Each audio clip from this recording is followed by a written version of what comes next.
quase pauta única. Eu quero que vocês venham comigo para a nossa cobertura especial a respeito da atual crise no Líbano. Os conflitos se intensificam no Oriente Médio. A gente fez a cobertura na sexta-feira, com a tradução simultânea, do discurso do premier israelense Benjamin Netanyahu. Aquele era um momento onde se esperava para ver o que ele diria e como ele agiria nos dias que se seguiriam. Nesse final de semana foi a mesma história do final de semana anterior. Bombardeios se intensificavam entre Israel e o Líbano. Não questão de Hamas na faixa de Gaza. Essa fica ao sudoeste de Israel. Agora é com o Líbano, país ao norte, que hospeda o grupo terrorista Hezbollah, a principal força política do país, que também tem ministros mesmo no governo interino da nação. O medo de um conflito regional maior é o que se espalha. A gente vai desdobrar essa história ponto a ponto, os acontecimentos de hoje, conforme vem um anúncio de que Israel deve fazer operações terrestres, mesmo que limitadas, no país vizinho. Isso vem junto também de um discurso de Netanyahu com falas fortes quanto ao Irã e também de bombardeios aos Houthis no Iêmen, outro grupo terrorista que também começou ataques a Israel, a alvos israelenses, na esteira dos ataques de 7 de outubro, em solidariedade ao Hamas. Vamos organizar essas ideias, a gente começa então. E antes, um pedido. Quando você curte o joinha, quando você comenta, escreve qualquer coisa aqui no chat ao vivo, ou para você que está vendo depois aqui embaixo nos comentários, quando você compartilha, isso permite que a gente alcance mais pessoas, então fica o convite. E para você que também quer estar conosco por e-mail e WhatsApp, quer se manter informado, Telegram, a gente tem várias formas de estar em contato com você. Os links estão aqui embaixo na descrição. A produção também os coloca no chat ao vivo. Muito bem, vamos juntos então para os desdobramentos da cobertura. E a gente começa com um dos primeiros anúncios do final de semana para entender a linha do tempo desses últimos acontecimentos e quais os próximos passos que podem desdobrar, esperemos que não, para um conflito mais amplo no Oriente Médio. Vem com a gente, vamos entender a tensão. A matéria do Epoch Times, depois de Nasrallah, Israel afirma ter eliminado mais um líder do Hezbollah. É um de uma ampla lista. Israel vem fazendo uma chamada limpa, no termo coloquial, na liderança do Hezbollah. Como eu disse, esse é o grupo terrorista que é a principal força política no Líbano, país ao norte de Israel, e o alvo das principais tensões nos últimos dias. Nasrallah, que morreu no finalzinho da semana passada, é o principal líder, o líder supremo do Hezbollah já há muito tempo. Mas no domingo veio a morte de um outro líder, esse se chama Nabil Kaouk, e eu vou ler para vocês, para a gente ter uma ideia, uma série das casualidades que o Hezbollah vem sofrendo nos últimos tempos. Então, Fuad Shukr, chefe militar de alta patente responsável pela unidade estratégica, Ibrahim Akil, comandante das operações e líder da Força Radvan, Wissam Al-Tawil, comandante da Força Radvan, Ibrahim Muhammad Kabizi, responsável pelo comando de mísseis e foguetes. Claro, o Hezbollah tem um arsenal de mísseis e foguetes imenso. Antes da guerra ele era estimado em 150 mil mísseis. Eles dispararam, segundo estimativas israelenses, entre 8 e 9 mil para Israel, desde que começaram ataques em solidariedade ao Hamas no dia 8 de outubro. Um arsenal de foguetes que o jornal israelense Jerusalem Post diz já estar bastante reduzido daqueles 150 mil que havia no início da guerra. Dizem que já está muito reduzido, entretanto, ainda é a força principal que o Hezbollah usa para ataques a Israel. Depois, Al-Karki, comandante da fronteira sul do Líbano, Abu Hassam Samir, chefe da unidade de treinamento da Força Radvan, Muhammad Hussein Srour, comandante do comando aéreo, e assim por diante. A gente tem mais dois, mas vocês pegam a ideia. Agora, com Nasrallah, chega a cerca de uma dezena, salvo engano, perfeito, mais de uma dezena de líderes do Hezbollah mortos nos últimos dias. Com a morte dos principais líderes, também há uma incerteza quanto ao futuro do grupo. A gente também teve a reação dos Estados Unidos, e eu quero pontuar isso porque também é importantíssimo que, num conceito estratégico mais amplo, a gente pense sobre como esse conflito que está acontecendo regionalmente impacta também as questões mundo afora. Vocês podem ver aqui a matéria do Epoch Times, essa do Epoch Times americano, da nossa matriz americana nos Estados Unidos, que os Estados Unidos felicitam congressistas, a Casa Branca, elogiaram o que aconteceu na quinta-feira passada, no dia 27, que foi a morte do líder do Hezbollah, Hassan Nasrallah. O Hezbollah também teve por trás, na década de 80, de um ataque mortífero a militares americanos no Oriente Médio. Então é um grupo que também tem um histórico de muita hostilidade com os Estados Unidos, e vale a pena a gente pontuar, o Hezbollah possivelmente é o principal grupo terrorista no mundo hoje, pela amplitude de sua atuação, uma coisa que vem mesmo para a América Latina, Tríplice Fronteira, Venezuela, é um negócio muito bem documentado, a presença do Hezbollah aqui na região. A gente pode falar mais disso mais além do programa, se vocês tiverem interesse podem me falar no chat que eu também abordo. Mas então, o presidente americano Joe Biden, ele próprio elogiou a operação israelense, dizendo que o Nasrallah, aspas para o Biden, era uma figura responsável pela morte de centenas de americanos em 4 décadas de um reino de terror. Na declaração da Casa Branca, ele diz, então agora sim, aspas, aquilo lá não era uma citação direta, agora sim.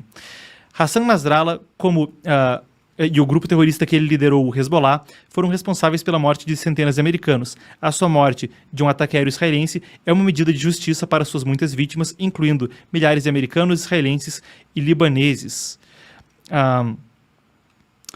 Por aí, então, a gente vê as palavras do presidente americano Joe Biden. Também houve outros congressistas que falaram do Hezbollah como um regime fantoche do Irã. E, de fato, o Hezbollah é criado, fomentado, armado, com muito apoio iraniano. Vocês vão lembrar que no governo Trump, um terrorista chamado Qasem Soleimani foi morto. Ele liderava a força Quds no Irã, que é uma força responsável por armar muitos grupos terroristas no Oriente Médio. O Hezbollah, um deles, talvez aquele que tenha tido mais êxito como um projeto de um grupo de procuradores do Irã. Então, aí a gente tem essa informação também. Agora, a coisa começou a ficar tensa conforme tropas israelenses foram se aproximando da fronteira, as operações foram se intensificando, a morte de Hassan Nasrallah foi confirmada, e então veio essa notícia, essa é do Jerusalem Post, mas toda a imprensa começou a colocar a coisa, isso foi no meio dessa tarde, já à noite em Israel, lá o fuso horário é mais tarde. Israel poderia começar operações limitadas no Líbano nas próximas horas, relatório. E, de fato, operações limitadas começaram não ainda na escala de uma invasão plena, mas começou a haver operações de inteligência ali. No meio da tarde mesmo chegou a emergir um vídeo, eu vou rodar ele para vocês, isso foi a partir de um veículo israelense chamado Yediot News, Notícias Yediot. Então a gente vai ver aqui o vídeo, isso é da fronteira sul do Líbano, vamos lá.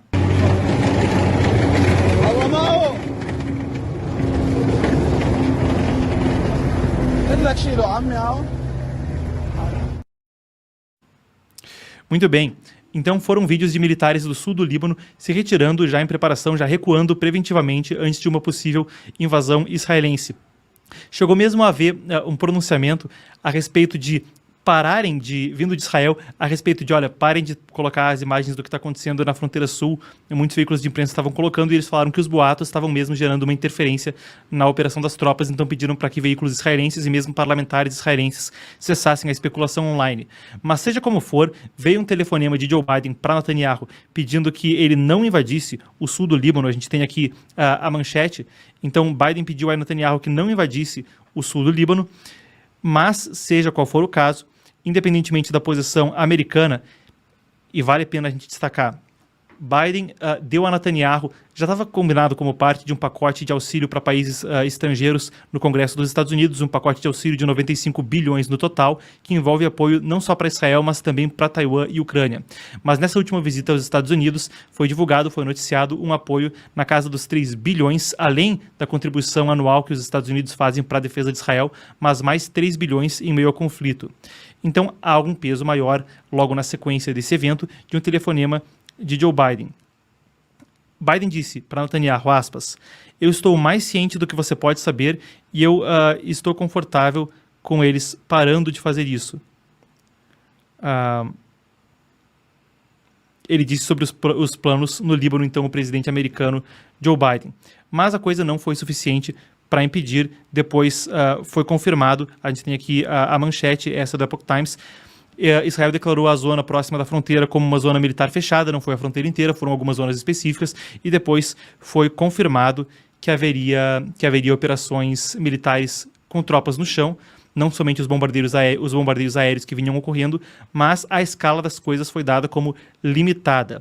A gente tem aqui a matéria do Wall Street Journal que começou a noticiar quando houve as primeiras incursões, porque houve uma série de incursões para objetivos militares menores antes, assegurar a supremacia aérea, verificar reconhecimento de território, etc., e outras atividades não divulgadas antes de uma eventual invasão. O interessante é a gente pensar, a partir das matérias que eu trago para vocês na sequência, as implicações disso na possibilidade de um conflito militar mais amplo. Isso foi o que ocorreu no final de semana e nas últimas horas, e agora eu quero que a gente traga atenção para outros dos eventos periféricos, além da questão com os Estados Unidos, que podem ajudar a gente a entender como isso pode escalar para um conflito mais amplo na região e, em isso acontecendo ou não acontecendo, quais são as implicações, como os diferentes grupos vão se comportar. Eu quero deixar mais claro para você que está acompanhando. A gente estava falando agora a respeito de Israel e Hezbollah. Então, Israel e ao norte ao Líbano, onde fica hospedado principalmente o grupo terrorista Hezbollah. No sudoeste, na faixa de Gaza, indo lá para o lado do Sinai, indo lá para o lado da África, a gente vai ter o Hamas, a faixa de Gaza, etc., nessa direção. Depois, lá na pontinha da Península Arábica, tem os Houthis. Esse é um grupo terrorista do Iêmen, um país que fica lá na pontinha da Península Arábica, embaixo da Arábia Saudita. É outro grupo que, apesar de ter essa distância geográfica com Israel, claro, não é assim como o Líbano ou Gaza, um território fronteiriço, mas eles têm uma capacidade de operação marítima. E comandantes da Marinha Americana disseram que os combates navais travados pelos Estados Unidos, auxiliando na defesa de Israel contra os Houthis no Iêmen, porque esse também é um grupo terrorista, ou considerado um grupo terrorista pelos Estados Unidos, e começou a afetar operações marítimas de navegação, tráfico comercial de navios dos Estados Unidos. A Marinha Americana começou a retalhar. Então, sendo esse o caso, a Marinha Americana falou que os combates travados com os Houthis no Iêmen eram os mais intensos para essa força, para a Marinha, desde a Segunda Guerra Mundial. Os combates navais mais intensos travados pela Marinha Americana desde a Segunda Guerra Mundial. Isso é o que alguns oficiais disseram à agência de notícias Associated Press. A gente falava sobre uma frente, além de Gaza, no Líbano, no norte de Israel, mas a gente também tem a seguinte matéria, isso vem do jornal israelense Times of Israel. Dezenas, aqui é dúzias, mas em português se diria dezenas, mais comumente, dezenas de aviões israelenses fazem um ataque a um porto e a usinas energéticas no Iêmen após ataques de mísseis dos Houthis. Então os Houthis também estavam operando com mísseis, veio então um ataque no Iêmen, o que também é um ato escalatório e que vem na sequência do que Netanyahu falava nas Nações Unidas de que Israel exerceria seu direito à legítima defesa. Ele não teve um tom conciliatório ou de recuar. Netanyahu falou mesmo que, com o que vinha acontecendo com os disparos de foguetes, e fez até uma comparação com os Estados Unidos na ONU, você conferiu aqui com a gente a tradução simultânea do discurso na sexta-feira. Netanyahu falou que quanto tempo os americanos aturariam uma coisa como essa acontecendo em Boston ou outra grande cidade americana, uma hora, um dia, então que eles se reservavam o direito de revidar. Foi o que Netanyahu disse na ONU. Eu falei que era do Times of Israel a matéria, então vamos aos detalhes para a gente entender o que aconteceu exatamente ali com esse ataque portuário dos Houthis no Iêmen. Dezenas de aviões, então um ataque que já tem alguma escala. E como eu dizia, o tráfego de navios americanos e de outros países que poderia trazer suprimentos para Israel vinha sendo interrompido.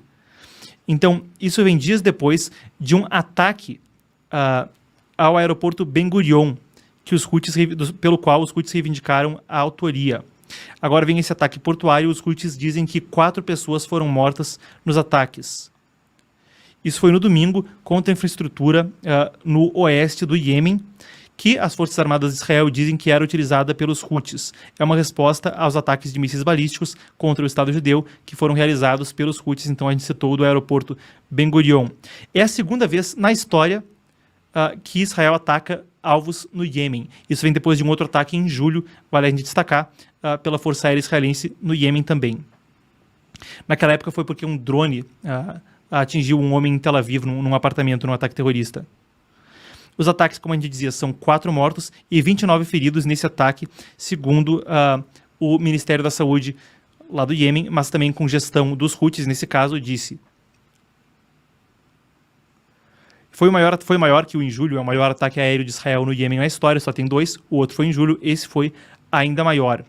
Isso vem porque também no sábado um outro míssil veio do Iêmen, dos Houthis, contra Israel, nesse momento em que já havia essas tensões com o Hezbollah, dando uma pista de uma questão que acontece em múltiplas frentes. Então tem esse outro ataque que é algo a ser considerado. Mas agora vem outra questão. Como o Irã se posiciona a respeito disso? Porque vale a pena a gente lembrar, o Irã é o principal patrocinador estatal de terrorismo na região, quiçá no mundo. Não é uma suposição infundada, afinal ele financia Hezbollah, os Houthis no Iêmen, o Hamas teve apoio também do Irã no terrível massacre de 7 de outubro e em outros momentos de sua história.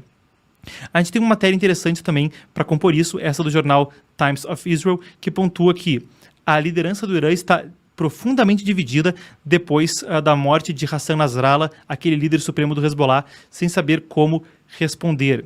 A matéria diz que conservadores querem uma retaliação direta, conservadores não no sentido que se utilizaria na política ocidental da palavra, os conservadores no sentido a linha mais dura do regime iraniano nesse caso, enquanto pessoas mais moderadas no regime iraniano, incluindo o presidente, diz a matéria, preferem evitar uma guerra completa.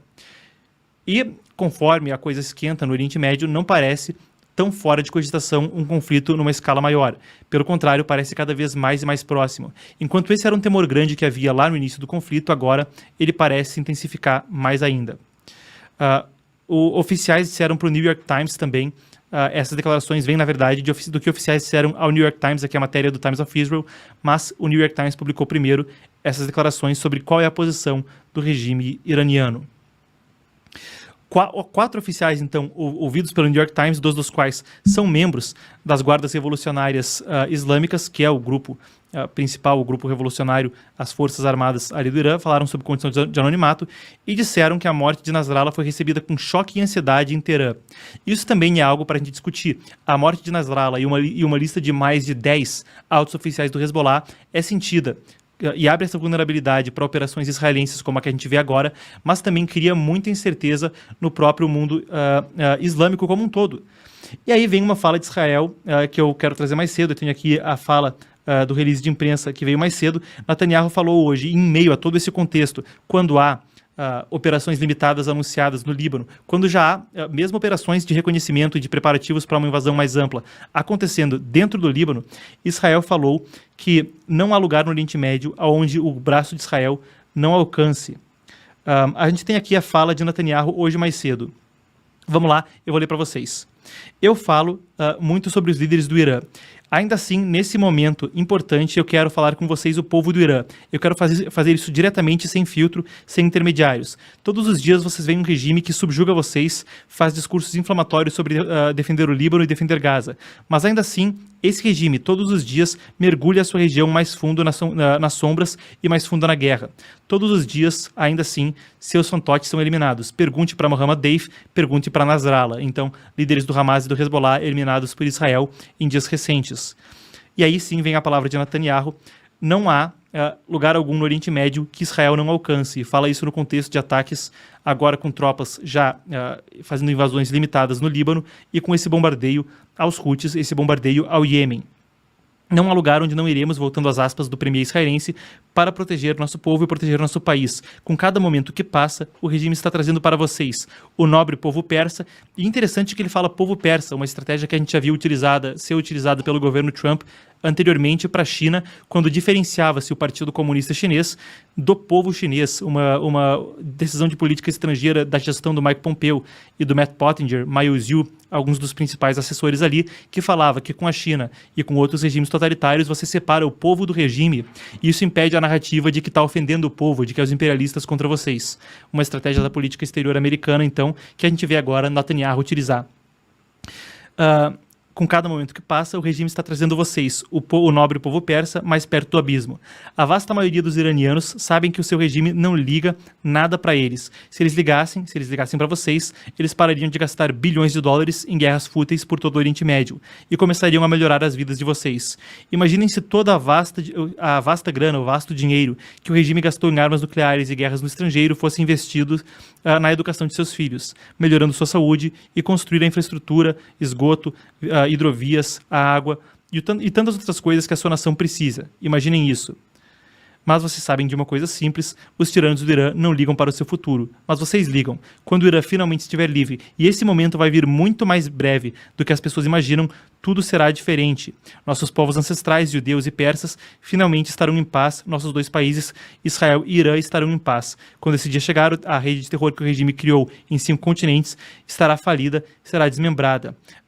Ele fala então, o discurso segue por mais algum tempo, é relativamente longo, mas retoma muitas das coisas que ele falou na ONU.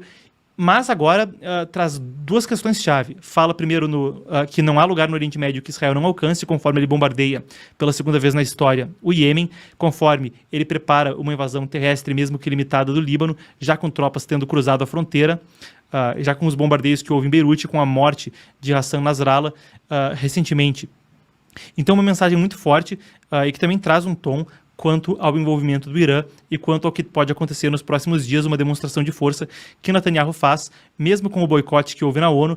Ele volta, querendo ou não, com 3 bilhões aprovados pelo Congresso americano a mais de investimento de defesa e na sequência parte para isso. Mesmo Biden tendo pedido que ele não invada o Líbano, Biden celebrou e outros congressistas americanos celebraram a morte de Hassan Nasrallah, o líder supremo do Hezbollah. Ainda nesse contexto, eu quero trazer a declaração do Hamas, porque a gente está falando de 3 frentes principais, falamos do Líbano e falamos dos Houthis no Iêmen. Eu quero passar com vocês pela reação do Hamas na luta na faixa de Gaza, essa outra frente, a frente que inicia toda essa tensão, essa crise mais recente no Oriente Médio com a invasão do 7 de outubro, para trazer o que eles falaram a respeito do assunto e como eles reagiram. As aspas da liderança do Hamas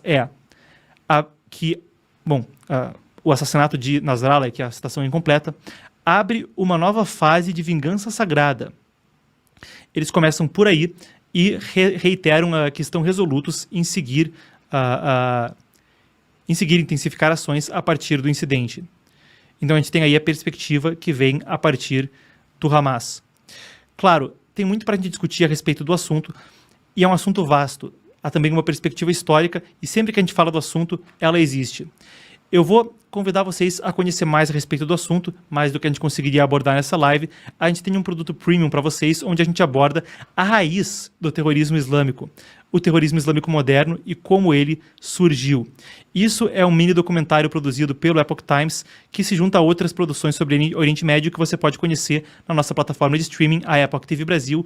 Lá é onde a gente tem a possibilidade de, sem certas restrições que são impostas a nós no YouTube, e também com a possibilidade de um trabalho que nos dá mais tempo do que o tráfego diário de notícias, trazer para você conteúdo enriquecedor para entender o assunto a fundo.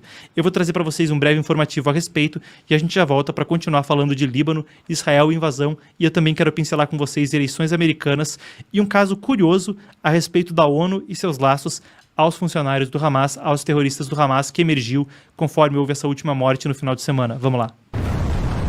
Continuam as atrocidades do terrorismo islâmico, desde a recente invasão repleta de violência contra civis realizada pelo Hamas em Israel. Há décadas de atentados e milhares de mortos. Mas quando disparou no final da década de 1960, o terrorismo islâmico moderno não surgiu naturalmente.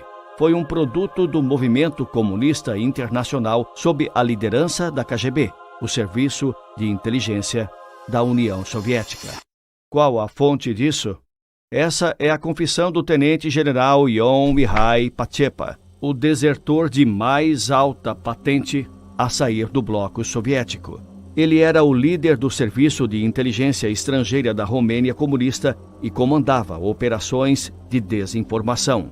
Mais tarde, ele desertou e fugiu para os Estados Unidos. As denúncias dele sobre seu tempo no aparato comunista foram a base das condenações do ditador romeno Nicolae Ceausescu e aceleraram a desintegração do bloco soviético na Europa. Mas uma delas recebeu menos atenção do público. Ele disse que participou pessoalmente quando Moscou radicalizou, treinou e armou extremistas islâmicos, iniciando décadas de terrorismo pelo mundo contra os inimigos do Kremlin e contra civis inocentes.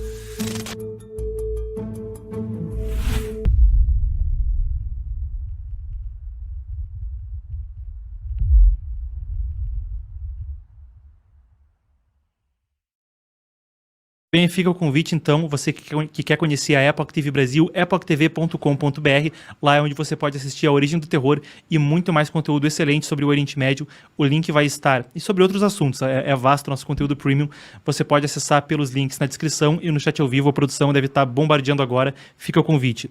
Pessoal, essa é a fonte da última informação que eu trazia, é da Palestinian Media Watch, então agora sim quero trazer com vocês um pouco mais a respeito da reação do Hamas nessa outra frente da guerra. Vamos lá, então, como eu dizia, as aspas são: é a abertura de uma nova fase de vingança sagrada. Contra o exército sionista, completa a citação. Depois, aspas novamente: Israel está marchando rumo a uma destruição inevitável na mão dos lutadores da Jihad. E aí, Hamas, Hezbollah e todas as forças de resistência na Palestina, no Líbano e na região vão continuar no caminho da Jihad e da resistência. E sobre o Hassan Nasrallah, o líder supremo do Hezbollah morto, na quinta-feira, o Hamas falou: era um grande comandante da Jihad e um líder distinto. Então aí a gente tem as aspas para o Hamas, que dão um tom inflamatório, mas claro, isso seria respondido com um tom inflamatório, já era de se esperar. A gente tem aí a informação precisa trazendo para vocês. As aspas são coletadas pela Palestinian Media Watch.